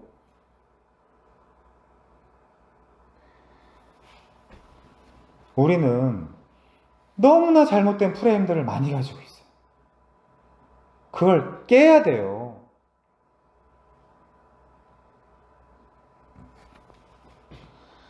어떻게 그렇게 바른 복음에서 빨리 이탈하고 다른 복음을 그토록 급히 따르게 되었는지가 바울이 이해가 안 된다는 것입니다. 물론 저는 이해가 되죠. 원래 그런 거니까. 바울은 1절에서 마귀적 도구로 악한 눈의 이미지를 사용해서 첫 번째, 꾀입을 당한 현실과 내게 주어진 또 다른 눈의 이미지를 통해 두 번째, 그리스도의 십자가가 밝히 보이는 두 현실을 비교해요. 여러분 뭘 선택하시겠습니까? 악한 눈? 아니면 그리스도의 십자가가 밝히 보이는 눈? 우리는 우리의 믿음의 주이시며 모든 것을 온전하게 하시는 이인 예수만을 바라봐야 합니다. 사람을 바라봐서는 안 됩니다. 사람이랑 친분을 쌓지 말라는 이야기가 아니에요. 우리의 신앙은 언제나 주와 그리스도 대신 예수를 바라봐야 하는 것입니다. 부디 종교 생활을 즐기지 마시고 예수와 데이트를 즐기세요. 그래야 자유롭다니까요. 제도에 묶이지 마세요. 시스템에 묶이지 마세요. 그거는 있어도 그만, 없어도 그만. 근데 거기에 너무 잠식당한 인간들은 그거 안 하면 큰일 나는 줄 알아. 그 아디아포라의 몇 가지의 문제. 그거 안 하면 큰일 나는 줄 알아요. 그럼 전 벌써 죽었어야죠. 저주받아서. 제가 제일 안 하는데 그거를. 신학교 다닐 때도 교회를 안 다녔는데 다닐 교회가 없어서.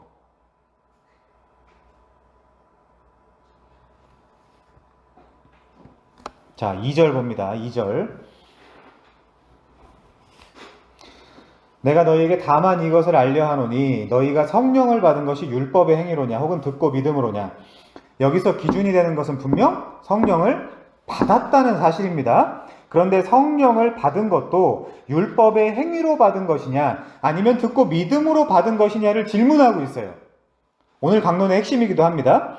갈라디아 교회와 최근 한국 교회의 비슷한 모습을 또 하나 발견해요. 바로 성령에 대한 이해입니다. 여러분, 서점에 가면 성령 받는 법이라는 종류의 책들이 많이 나와 있고 한때 엄청나게 팔렸어요. 가서 읽어보세요. 재밌어요. 익스트림합니다. 읽을만해요. 근데 말은 안 돼요. 뭐 받는 법 같은 방법론적인 책들이 아주 많습니다. 그런데 이런 류의 책들은 대부분 성령을 받기 위한 전제 조건을 꼭 걸고 있습니다. 그 중 하나가 뭐예요? 하나님의 율법을 열심히 지켜야 된다라는 논리로 가게 되어 있어요. 그럴 수밖에 없습니다. 인간의 머리에서 나오는 것들은 모두가 율법적이고 모두가 인과율적이며 모두가 조건적일 수밖에 없어요. 그러나 이것은 지극히 인간적인 생각이에요. 우리도 그렇지 않습니까? 율법을 잘 지키면 하나님이 성령을 주시고 능력도 주실 것만 같습니다. 예뻐해 주실 것 같아요.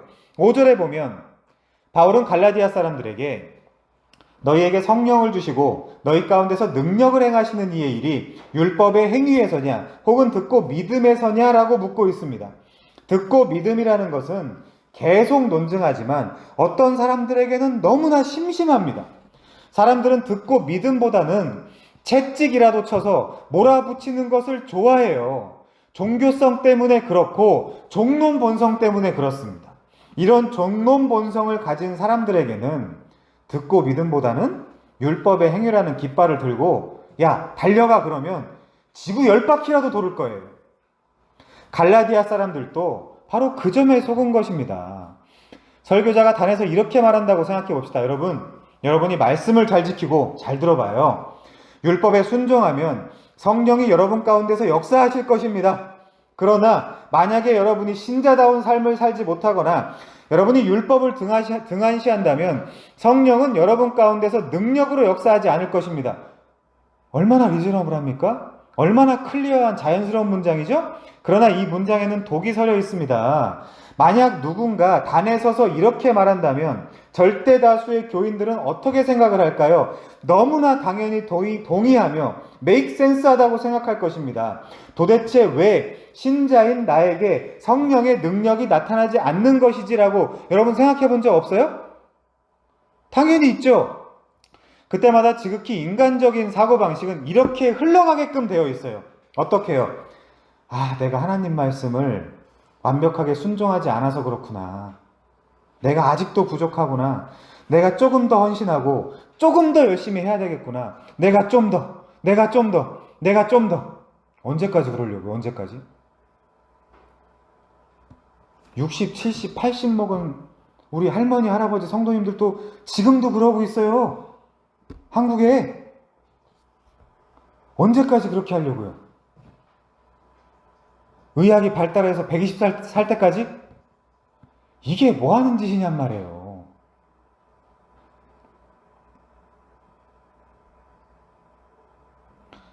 이 심리를 물론 다 그런 것은 아니겠지만 이렇게 얘기를 해야 돼요. 안 그러면 반발을 받습니다. 다 그런 것은 아니겠지만 썩어 빠진 교회에서 이 구조를 너무나 훤히 다 알고 있는 설교자들 중 몇몇이 이렇게 이야기를 해야 돼요. 이용해 먹는 거 아닙니까? 여러분을 계속 나오는 게 뭐예요? 고기 뜯어 먹으려는 자들, 가죽 뜯어 먹으려는 자들. 누군데요 그게? 한국엔 없는 것 같죠? 그거 스가랴 시대 얘기야. 신명기 시대 얘기고 한국엔 없어. 그냥 가세요. 만약 이렇다면 성령의 능력이 어디에 좌우되는 것입니까 여러분? 나라는 도대체 아무런 조건과 근거에 자격이 될 수 없는 죄인 하나의 행동에 성령의 능력이 좌우되는 것입니다. 이건 정말 위험한 논리예요. 이렇게 웃기는 신앙의 길은 존재하지 않습니다. 이 논리는 생각하기에 따라서 내가 성령보다 높은 것입니다. 나에게 좌우되기 때문에 그렇습니다. 성령이 나를 변화시켜야지 내가 성령을 변화시키려는 말도 안 되는 깡패 논리예요. 결국 성령 하나님의 활동이 인간에게 종속되고 귀속되는 것입니다. 그러나 이것은 완전히 허구이고 코미디예요. 우리는 이런 가르침을 거부해야 됩니다. 듣기는 좋고 편해요. 심지어 달콤해요. 내가 뭐라도 된 것만 같습니다. 그리고 힘들어도, 옛날 여러분 생각해 보세요. 힘들어도 다시 한번 힘을 내게 해주는 논법이에요. 그래도 사기예요. 그런 성령은 없습니다. 성령은 우리의 길을 인도하길 원하시지 우리가 성령의 길을 인도하길 원치 않습니다. 우리가 성령께 내는 아이디어가 쓸 수 있는 게 하나도 없기 때문에 그렇습니다. 우린 이런 험한 착각을 하지 말아야 돼요. 이런 비복음적 사고방식 때문에 이상한 기도회가 한국에 성행하는 것입니다. 왜 성전 건축할 때 모여서 기도한다든지, 그렇죠? 물론 살펴본 대로 성전 건축이라는 것도 없지만, 용어를 다시 써야 되지만, 자신의 꿈을 이루려고 작정한 그 기간 작정 기도라든지 이런 것들은 진짜 하나님을 사랑한다면, 여러분이 진짜 하나님을 사랑한다면, 그리고 나의 이니셔티브를 그분에게 주었다면 심각하게 재고해 봐야 되는 것들이에요. 그런데 너무나 단순하게 이제 기도하지 말아야지 라고 하는 인간들도 종놈입니다. 그 인간들도 비판받아야 돼요. 그런 말이 아니잖아요. 아니, 철야하고 작정 기도하면서 뭐 하겠어요? 이 수준의 사람들이. 성령께서 나를 인도해달라고 기도하기 위해 작정하는 인간들을 보신 적 있습니까? 전처럼, 우리 신앙의 선배들처럼 죄를 회개하기 위해 작정하고 기도하는 분들이 요즘도 계신가요? 없습니다. 물론 어딘가에 있을 수 있겠죠. 그러나 절대 다수는 내 꿈을 이루기 위해 성령의 임재를 요구하는 경우가 훨씬 많습니다. 그런데 잘 생각해보면 이제 그것도 잘 안 이루어진다라는 경험을 해서 이제 기도해도 안 해요. 한국에 이제 기도도 안 해요. 안 이루어질 거 뻔히 알거든. 그럼 사람들의 마음속에 뭐가 있겠어요? 회의, 의심. 근데 교회는 또 안 끊을 수 없어. 나중에 지옥 갈 것 같거든. 뭔가 허전해. 교회 한 번 안 가면 넘어질 것 같거든. 교통사고 당하거나. 아직도 그런 멘탈리티가 팽배하단 말이에요. 한국 사회에. 그럼 세상에 교통사고 나는 사람들은 다 신자겠네. 진짜 말 같은 소리들을 해야지. 따라서 바울은 지금 갈라디아 사람들에게 다시 복음을 전하고 있습니다. 한국교회에서 무시되는 주제이며 늘 왜곡되는 주제지만 신약시대의 성령에 대한 이해는 너무나 중요해요. 바울은 지금 갈라디아 사람들에게 그 성령을 분명히 어떻게 받았냐고 물어보고 있습니다. 여러분, 율법의 행위로 받았습니까? 그렇지 않습니다. 성령은 인간의 행동에 의해서 움직이는 분이 아니에요. 돌고 돌아서. 자, 이 얘기 하려고 여기까지 끌고 왔는데 돌고 돌아서 성령을 어떻게 받습니까? 바울은 3장 2절 다만 이것을 알려 하노니라고 그래요. 무슨 말이에요? 제일 중요하다는 거죠. 이게 다만 이것을 알려 하노니, 내가 이것은 너희에게 물어서 좀 알아야 되겠다라고 묻고 있어요. 저도 이것은 우리가 하나이며 에하드이며 공동체이며 가족이기 때문에 저도 이것은 좀 대답을 받아야 되겠습니다. 물론 마음속으로 자답하시면 됩니다. 성령을 받으셨습니까? 좋습니다. 성령을 받은 것이 여러분의 율법의 행위 때문입니까? 아니면 듣고 믿음입니까? 조건이나 행위입니까? 아니면 은혜나 선물입니까? 고린도전서 2장 12절입니다. 같이 보실 분들은 보세요. 고린도전서 2장 12절. 우리가 세상의 영을 받지 아니하고 오직 하나님으로부터 온 영을 받았으니, 이 무슨 영이에요? 성령이죠. 이는 우리로 하여금 하나님께서 우리에게 은혜로 주신 것을 알게 하려 하심이라. 은혜입니다. 아직도 나를 조건한 어떤 행위, 즉 율법적 행위로 성령을 받았다라고 주장하는 사람들은 바보예요. 인간은 성령의 은혜와 은총으로 회심합니다. 그것이 우선이에요. 고린도전서 12장 3절도요. 하나님의 영으로 말하는 자는 누구든지 예수를 저주할 자라 하지 아니하고 누구든지 예수를 주시라 할 수 없느니라. 그러나 회심할 때 성령이 우리 마음에 부어져요. 로마서 5장 5절. 소망이 우리를 부끄럽게 하지 아니함은 우리에게 주신 성령으로 말미암아 하나님의 사랑이 우리 마음에 부은 바 됨이니. 사랑. 이 하나님의 사랑이 느껴지십니까? 느껴져야 돼요. 성령을 받은 사람은. 로마서 8장 9절. 이건 같이 보세요. 로마서 8장 9절.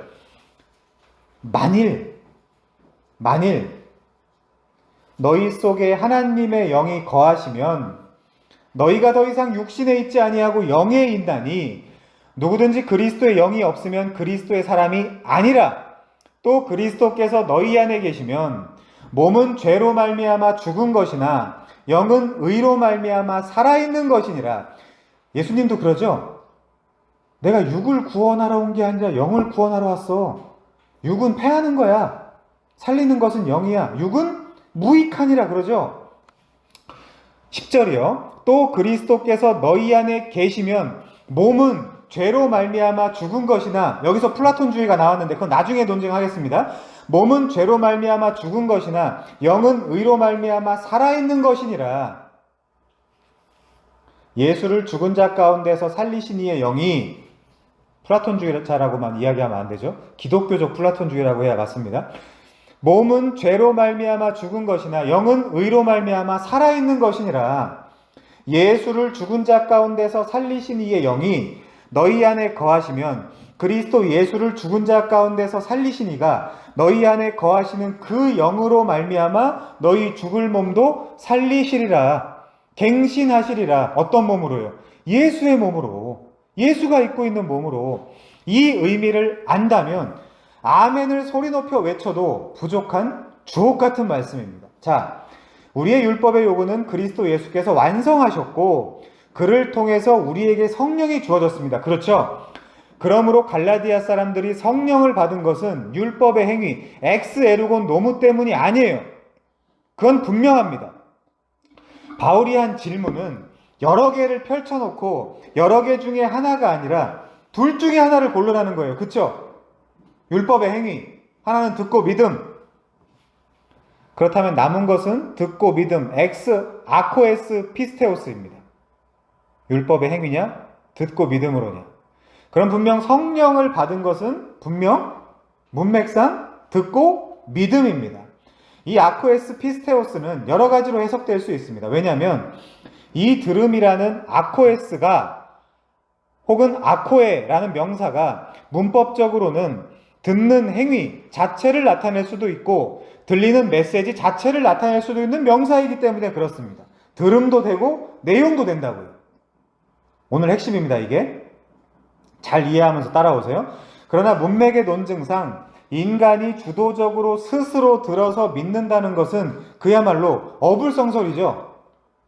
그러니까 듣는 인간의 행위, 듣는 인간의 능력의 방점을 찍어버리면 구원에 인간의 역할을 보태는 웃음꼴이 되잖아요. 근데 우리는 그동안 이렇게 생각하는 경향이 있어요. 율법을 지키는 건 어렵고 듣는 건 쉬우니까 하나님이 쉬운 것을 주셨겠지.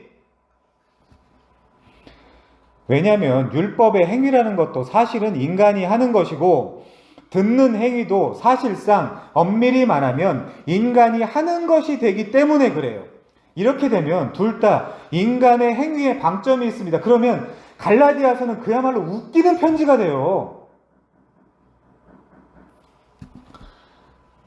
율법을 지키라는 것도 인간의 행위요, 듣고 믿는 것도 인간의 행위가 됩니다. 그렇다면 바울의 은혜의 복음이라는 구심점은 무너지고 또다시 웃기는 인간 공로 우선의 인본주의 신학이 세워지게 돼요.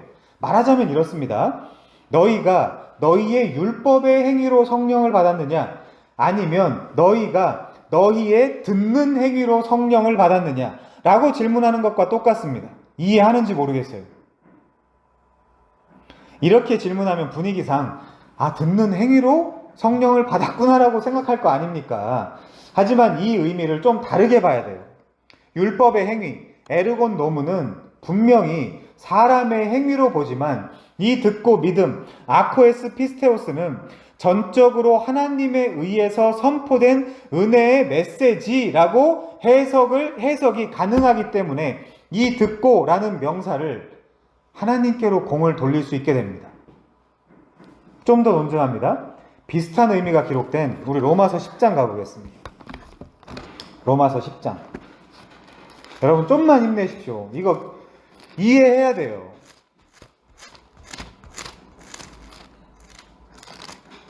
안 그러면 다른 은혜, 행위 이런 데서 또 헷갈려요. 이거 이해 못하면. 자, 로마서 10장 16절이요. 그러나 많이 읽은 거죠? 자, 우리 13절부터 볼까요? 누구든지 주의 이름을 부르는 자는 구원을 받으리라. 그런즉 그들이 믿지 아니하는 일을 어찌 부들리요? 듣지도 못한 일을 어찌 믿으리요? 전파하는 자가 없이 어찌 들으리요? 보내심을 받지 아니하였으면 어찌 전파하리요? 기록된 바 아름답도다. 좋은 소식을 전하는 자들의 발이여함과 같으니라. 그러나 그들이 다 복음을 순종하지 아니하였도다. 왜요? 이사야가 이르되 주여 우리가 전한 것을 누가 믿었나이까 하였으니 그러므로 믿음은 들음에서 나며 들음은 그리스도의 말씀으로 말미암았느니라. 우선 이곳에 말씀으로 번역된 게 레마인데 높아심에 말씀드리지만 로고스와 레마를 칼같이 구분하기는 좀 어렵습니다.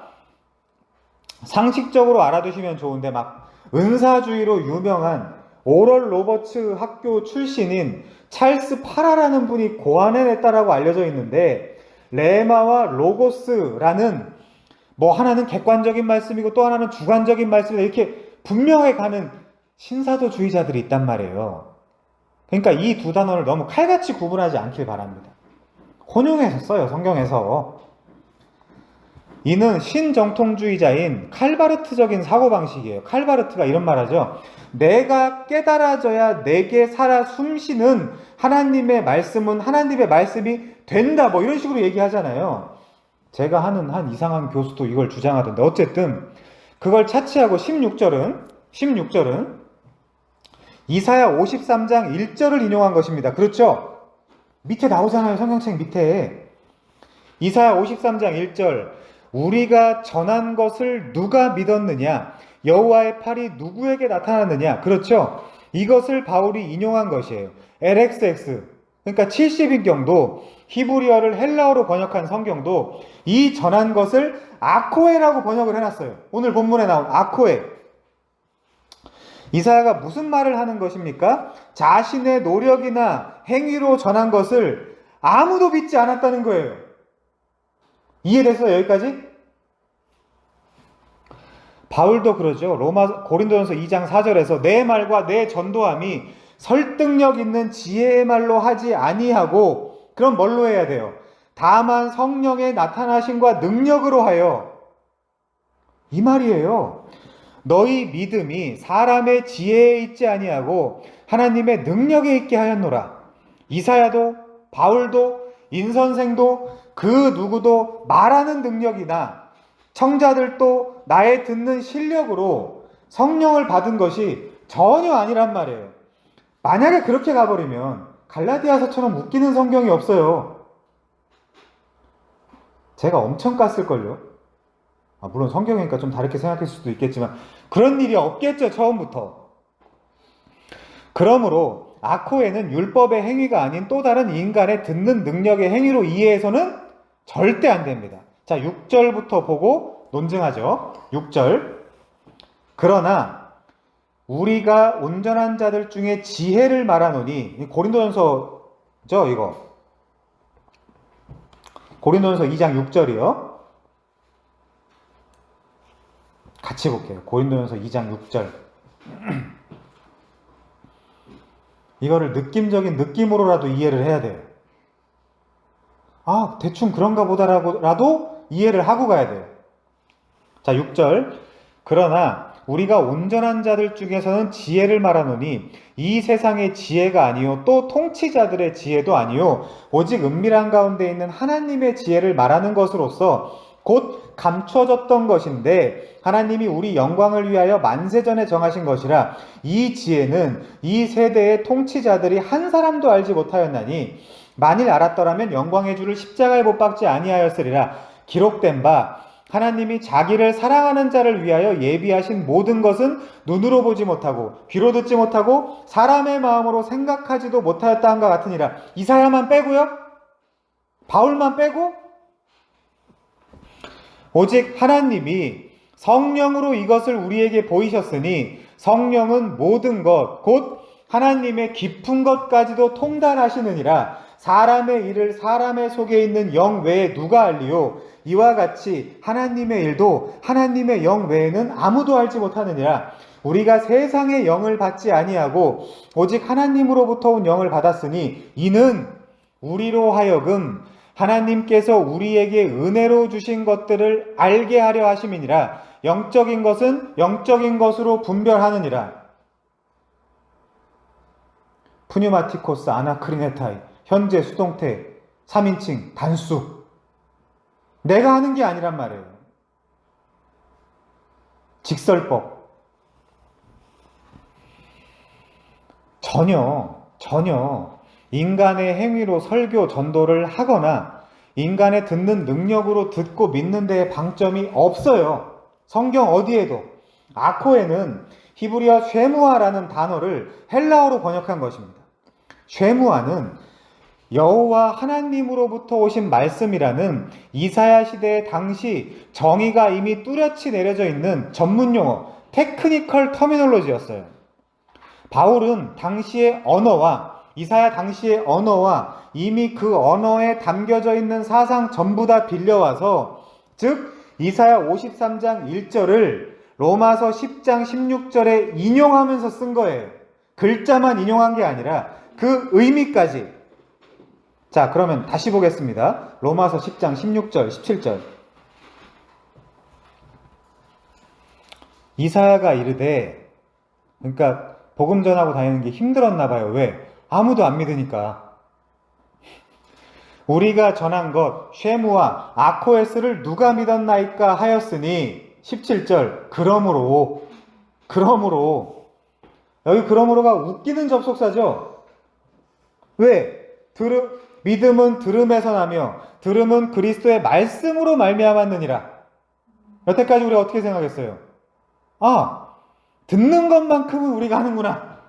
그래가지고 누구를 끌고 온다거나. 근데 아니에요. 이사야가 이르되 주여 우리가 전한 것 쉐무와 아코에스를 누가 믿었나이까 하였으니 그러므로 믿음은 들음에서 나며 들음은 그리스도의 말씀으로 말미암았느니라. 그럼 그리스도의 말씀이 뭔데요? 하나님께서 주신 순전한 은혜의 복음의 말씀, 가감하지 않은. 이제 더 이해 가시죠? 인간이 전한 인간의 행위와 인간이 들은 인간의 행위로 성령이 오신 것이 전혀 아닙니다. 물론 하나님은 놀랍게도 우리를 사용하십니다. 그러나 통로로 사용하는 것이며 그 통로 자체가 되는 그 사람을 위해서라도 그렇게 하시는 것입니다. 우리를 도구로만 사용할 생각은 전혀 없으세요. 그렇기 때문에 인간의 믿음도 하나님의 행위요, 인간이 믿어 성령을 받은 것도 사실상 하나님의 행위가 됩니다. 그것을 두 글자로 뭐라 그래요? 은혜라 그래요. 은혜라고. 이거는 은혜고 이거는 인간의 행위가 아니란 말이에요. 바울은 이 모든 사실을 누구보다 잘 알았어요. 바울은 이사야 53장에 대한 오해를 이미 호렙산, 즉 시내산이 있던 아라비아 3년여의 기간 동안 다 풀었어요. 이사야 53장은 자신이 박해하고 핍박한 그리스도 예수에 대한 내용이라는 것을 계시를 통해 분명히 알게 되었습니다. 그러나 선지자 이사야가 전하기 어려워했고 어떤 면에서 불가능하다고 생각했던, 아까 바울도 그랬잖아요. 여호와께로부터 내려온 구속주 되시는 메시아에 대한 쉐무아, 즉 아코에를 전하는 것은 인간의 힘과 능력으로는 불가능한 것이며 인간의 힘과 능력으로 듣고 믿고 성령을 받는다는 것도 불가능하다라고 생각하는 겁니다. 오늘 본문의 진의가. 이렇게 되면 이제 믿음은 들음에서 나며 들음은 그리스도의 말씀으로 말미암았느니라 라는 표현이 우리에게 더욱 선명해집니다. 사실 모든 것이 하나님의 은혜라는 것입니다. 이왕 이 본문까지 온 거 조금 더 선명해지도록 조금 더 읽어보겠습니다. 문맥을 보면서요. 로마서 10장 18절입니다. 제발 문맥을 보면서 앞에 걸 이해한 상태에서 18절 그러나 내가 말하노니 그들이 듣지 아니하였느냐 그렇지 아니하니. 자, 그럼 왜 들었을까요? 자, 보시죠. 그 소리가 온 땅에 퍼졌고 그 말씀이 땅 끝까지 이르렀도다 하였느니라. 이사야가 잘해서? 바울이 잘해서? 그러나 내가 말하노니 이스라엘이 알지 못하였느냐. 먼저 모세가 이르되 내 백성 아닌 자로서 너희를 시기하게 하며, 이거 신명기 인용이죠. 미련한 백성으로서 너희를 노엽게 하리라 하였고, 신명기 32장 21절 인용이에요. 이사야는 매우 담대하여 나를 찾지 아니한 자들에게 찾은 바되고 내게 묻지 아니한 자들에게 나타난도라 말하였고, 이건 이사야 65장 1절. 이스라엘에 대하여 이르되 순종하지 아니하고 거슬러 말하는 백성에게 누가요? 내가 종일 내 손을 벌렸노라 하였느니라. 내가 종일 내 손을 벌렸노라. 누가요? 이사야가? 하나님께서 종일 손을 벌리신 이 하나님의 행위 때문에 갈라디아 사람들도 로마 사람들도 듣고 믿고 성령을 받은 것입니다. 그럼 여러분은요? 내가 존경했던 어떤 그때 어렸을 때 그 목사님 때문에?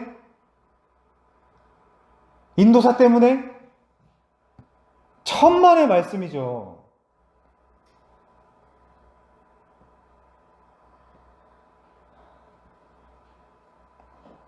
하나님께서 종일 손을 벌리신 이 하나님의 행위 때문에 우리가 구원을 받은 것입니다.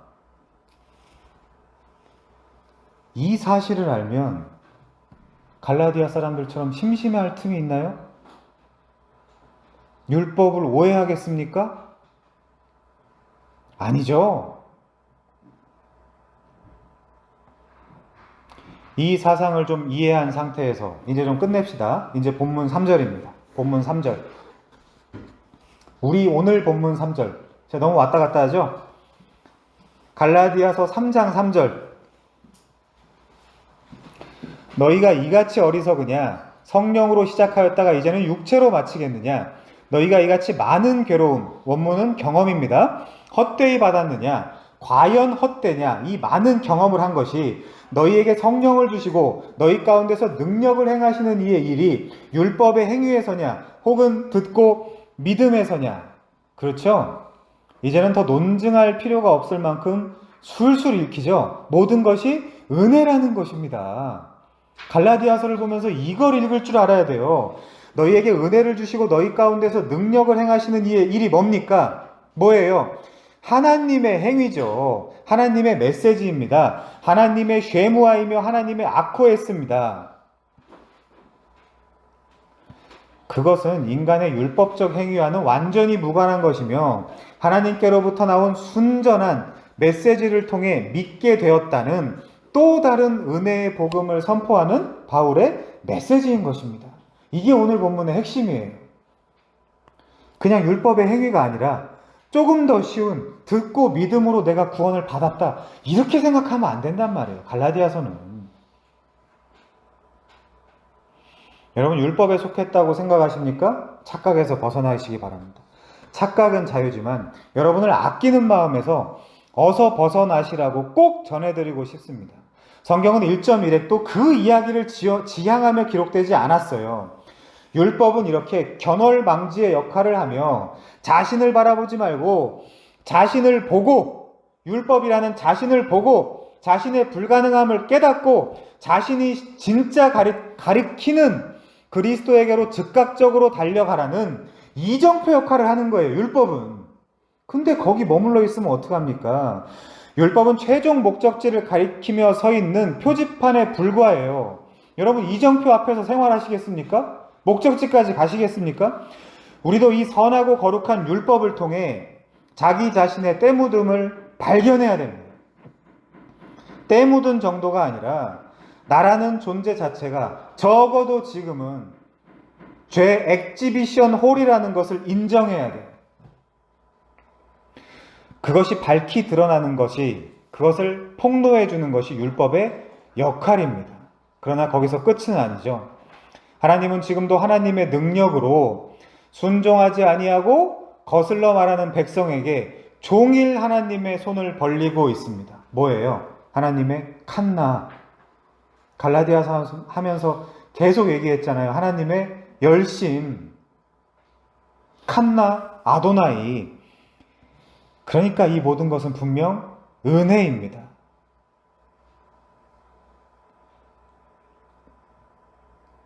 로마서 11장 6절 보고 마치겠습니다.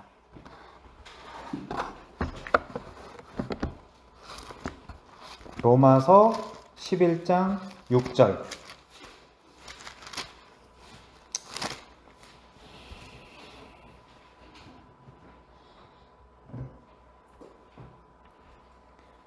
(4절부터) 볼까요? 재밌죠?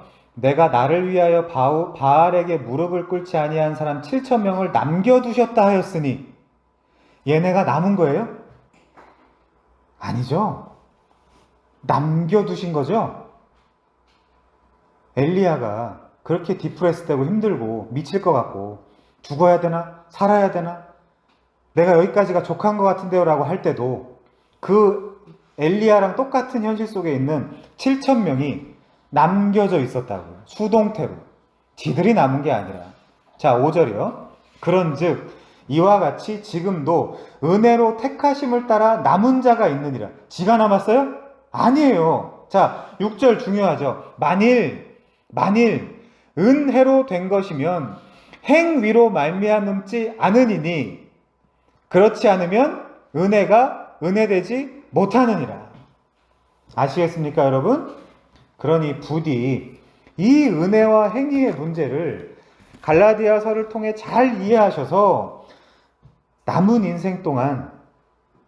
인생의 시간 동안 좀 풍성하며 충만한 은혜 가운데로 날로 강해지고 또 하나님께 좋은 통로인 하나님의 좋은 동역자가 되시는 여러분들 되시길 바랍니다.